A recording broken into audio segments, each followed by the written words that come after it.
move production from our facility in Indianapolis to Monterrey, Mexico.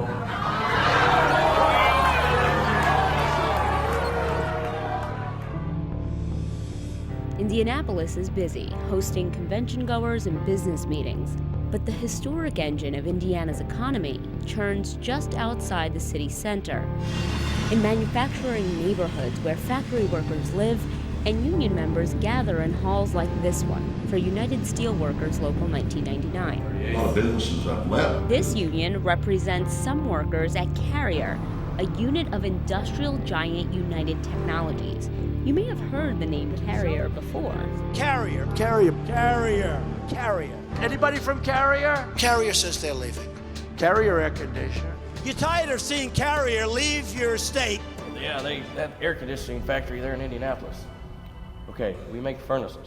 So someone needs to tell your PR guy, hey man, they make furnaces, they don't make air conditioners. And I've told them. Yeah, and Chuck's big mouth told him. TJ makes more than $20 an hour connecting the gas valve on heating furnaces found in homes across the country. We take pride in what we do. I mean, when we see a Carrier furnace in someone's house, we're like, well, we built that. You know, we had a hand in that. And we still do to this day, even though we know this company stabbed us in the back. Which TJ says happened a few months ago. It became clear that the best way to stay competitive and protect the business for long term is to move production from our facility in Indianapolis to Monterrey, Mexico. I mean, you're taking our livelihoods away. Just shock and awe and confusion and just upset. I mean, I've been there 14 years. The labor is much cheaper in Mexico, where minimum wage is about $4 a day. The trade bill that is directly influenced on this Carrier move is NAFTA, which was put in by President Bill Clinton. But why do you think Carrier made the decision now? The shareholders were having a hard time with the profits that they were getting. This is all driven by what? Corporate greed and unfair trade. Let's take those one at a time. First, unfair trade, a rallying cry of Donald Trump's campaign. The single worst trade deal ever done.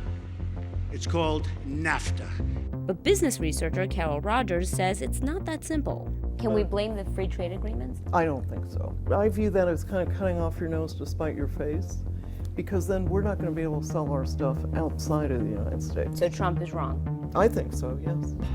She points to the numbers. Exports from Indiana had doubled in 20 years, even when adjusting for inflation. That's more than 10% of the state's economy, plus all the jobs the exports support. Indiana's biggest customers? Canada and Mexico. Free trade advocates argue that you want to be selling to billions of people around the world, not just the 320 million customers in the U.S. International business is actually an important part of American businesses being successful. Jennifer Rumsey is an executive at Cummins, a major manufacturer and employer in the state. About 70% of the product that we produce here gets exported. In terms of the places around the world where this kind of machinery, these kinds of engines could be assembled, where are they? Obviously Europe may be one region of the world. Where else? India has certainly got the capability to do that. India must have really cheap labor compared to U.S. labor. Labor is only one element of any manufacturing cost. So what is your quality? What is your efficiency rate? We can't compete with that hourly rate. No point suggesting that we could. Bottom line, America has to be innovative. The country can't compete on wages alone. That means giving up certain jobs. The benefit should be cheaper goods. It's been happening for years. I haven't seen where it makes the goods cheaper. The companies they're making more profit. So is it the trade deals or corporate greed that's behind Carrier's moving jobs to Mexico? All these people see is dollar signs. The business unit that includes Carrier had an operating profit of just under $3 billion in 2015. And when CNN Money asked Carrier about the move, the company provided this statement: "We must continue to protect our business in a relentlessly competitive global marketplace." And to soften the blow, the company plans to support a slew of retraining and education opportunities for the employees losing their jobs. So the question is, what'll happen to the 1,400 workers at Carrier who will be laid off? The economy is going to be able to absorb those workers. As of July, there were more than 3,000 manufacturing job postings in Indiana, according to the state. Carrier workers are really in they're not going to see it this way, but they're really in an advantageous slot because they qualify for the trade assistance, retraining, monetary support that goes beyond unemployment checks. Are those programs effective?